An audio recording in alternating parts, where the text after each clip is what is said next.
naman akla. Narito tayo ngayon upang matunghayan ang napakainit, nagbabaga at talaga namang usap-usapan at maraming pinaka-inaabangan na issue ni Ate Erica. Talagang nakakagulat nga ang aligasyon na ito dahil sa vlog nito ay sinabi na nga ni Kalingap Val Santos Matubang na nagre-reklamo pa daw ang mama ni Ate Erica kay Kuya Rab.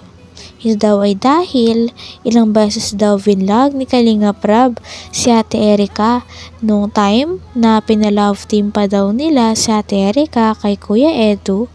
At isiniwalat nga ngayon ng mama ni Ate Erica na wala daw palang nakukuha pera doon o bayad si Ate Erica sa lahat ng mga pag-vlog nila sa dalaga. Didipahan kita. Kung mayroon kang problema kahit kanino, akong bahala sa'yo. Nay Gina, salamat to sa taong nag-text sa atin ha. Ang sabi sa akin, puntahan daw kita dyan. Pakisin daw yung address niya. At ako po ay nahabag po mga kaibigan. Ayaw ko ng ganong klaseng vlogger, kung anong vlogger man yan. Mga power people pa naman kayo, mga charity vlogger kayo. Wala kayong binibigay sa inyong mga tinutulungan. Anong tawag dyan? Pang-i-scam yan. Tuloy natin. Wala po kami wala po nabili po yung kay Erica. Wala. Wala pong binibigay itong Kalingap Rab na ito kay Erica. Grabe yan. Di pwedeng ganyan mga kaibigan. Di pwedeng ganon. Nay Gina! Pag-uwi ko ng galing Naga, puntahan kita dyan ha. Magkwentuhan tayo. Sabihin mo sa akin lahat. Lahat ng mga ginawa nyo dyan, ginawa nila sa inyo mga... Sino yung mga yan? Mga vlogger na yan. Kasama daw si Dr. Love dyan? Abay, kasama rin po yung... Mayroon ng Indiano dyan na vlogger. Ayan mo, pupuntahan kita dyan. Pag-uwi ko galing Naga. So ayan po mga kalingap, narinig po natin at maliwanag pa po sa sikat ng araw ang sinabi nga po ng nanay ni E at sinasabing nga wala daw po silang natanggap nga wala. Po dito kay Kalingap Rab na pera kahit piso. At kung matatandaan nyo po mga kalingap at kung babalikan po natin yung mga vlog nga po ni Kalingap Rab dito nga po kay E mula part 1, part 2, part 3 hanggang sa ilang part nga po yun. Makikita po natin dito kay Kalingap Rab yung pagbibigay nga po niya ng pera dito kay E. Diba? Meron daw! Ay, ano na itong nangyari? Doon daw po sa vlogs, part 1, part 2, part 3 po, kung ilang part yan. After daw ng vlog. Sa pagpapatuloy pa nga, ay nagre-reaction video nga dito si Kalingap Val at narinig niya sa reaction video na sinabi nga ng mama ni Ate Erica na wala na talaga siya natatanggap na ni Singkong Doling. Ngunit sabi rin ng vlogger na nagre-react ay kung makikita at babalikan ng lahat ng videos nila Ate Erica at ni Kalingap Rab ay makikitang-kita na may inaabot na pera si Kalingap Val para kay Ate Erica. Maski 5K to 1K daw ay kung may pera na binigay means nabayad na ito. Si Kalingap Rab ng 4,000 pesos. May 4,000 pa. Sa part 3 at part 4 nga po. Pero yun nga po mga kalingap sa part 3 at saka sa part 4. Ibig sabihin po mga kaibigan, mga kalingap, kapag i-vlog ka ng isang vlogger at binayaran ka ng 5,000, 4,000, 3,000 o 1,000, bayad ka na. Huwag ka na maghanap pa ng anumang tulong. Bayad na.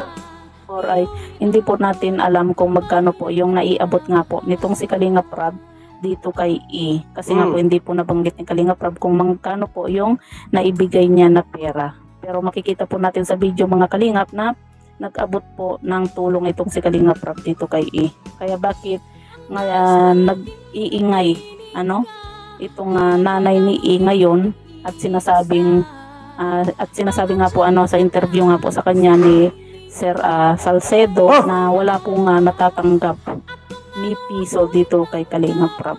Ito po mga kalingap, mga kaibigan, lilinawin natin ito. Handa akong tumulong kay Gina Zurita.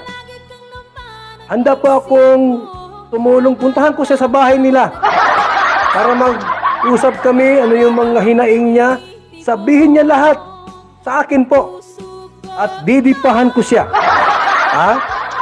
Opo. Di ba? Oh. Kumaga talagang sinisiraan itong si Kalingap Rab. At sa pabahay pa lang po, di ba?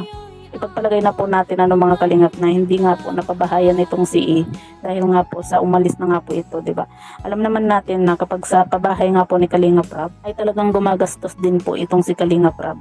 Nandun na nagbibigay po yung mga sponsor, pero pagka kulang po yung budget ay talagang dinadagdagan po ni Kalingap Rab yung budget nga po para sa pabahay. Bawat pabahay po ni Kalingap Rab ay meron po siyang ambag. Kaya Mga Kalingap Rab, mga kaibigan, abangan nyo po yung ating part 2 nito. Hindi ko ito tatantanan hanggat hindi makuha ni Ate Gina ang katarungan, ang hustisya po.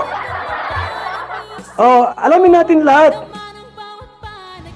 Talagang handa pa nga talaga si Kalingap Val Santos Matubang na puntahan si Ate Gina na mama ni Ate Erica at Ate Sheila May na nagrereklamo na never daw talaga silang nakatanggap ng pera kay Kalingap Rab. Pupuntahan nga ito ni Kalingap Val, sinabi niya, dahil gusto niyang malinaw ang mga ganitong uri ng issue dahil alam niya naman daw talaga kung ano ang totoo at nais niya rin makatulong kay Ate Gina. Bayad na pala kayo sa bawat vlog. Wala ka nang hanap. Tapos masabi kang hindi naising ko walang binibigay si Kalingap Rab. 5,000. Ang vlog ko po, 2,000 lang ang vlog ko. Mag-usap tayo dyan. naman po ay nagbigay din po itong si Kalingap Rab ng 4,000 pesos. Ganun May 4,000 din po sa pa. part 3 at part 4 nga po. Pero yun nga po mga kalingap sa part 3 at saka sa part 4. Ibig sabihin po mga kaibigan, mga kalingap, kapag i-vlog ka ng isang vlogger at binayaran ka ng 5,000, 4,000, 3,000 o 1,000, bayad ka na. Huwag ka na maghanap pa ng anumang tulong. Bayad na. Or ay hindi po natin alam kung magkano po yung naiabot nga po nitong si Kalingap Rab dito kay E. Kasi nga po hindi po nabanggit ni Kalingap Rab kung magkano po yung naibigay niya na pera. Pero makikita po natin sa video mga kalingap na nag-abot po ng tulong itong si Kalingap Rab dito kay E. Kaya bakit ngayon nag-iingay itong nanay ni E ngayon at sinasabi nga po sa interview nga po sa kanya ni Sir Salcedo na wala pong natatanggap ni piso dito kay Kalingap Rab. Ito po mga kalingap, mga kaibigan, lilinawin natin ito. Handa akong tumulong kay Gina Zurita. Handa po akong tumulong, puntahan ko siya sa bahay nila para mag-usap kami, ano yung mga hinaing niya. Sabihin niya lahat sa akin po at didipahan ko siya. Opo. Di ba? Kumaga talagang sinisiraan itong si Kalingap Rab. At sa pabahay pa lang po, di ba?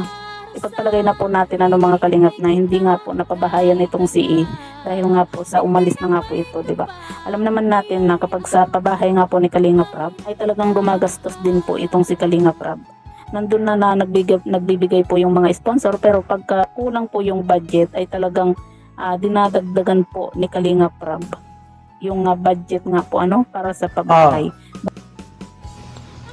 Hanggang dito na lamang muna ang ating napakainit, nagbabaga, pinakainaabangan at usap-usapan na latest issue ni Ate Erica.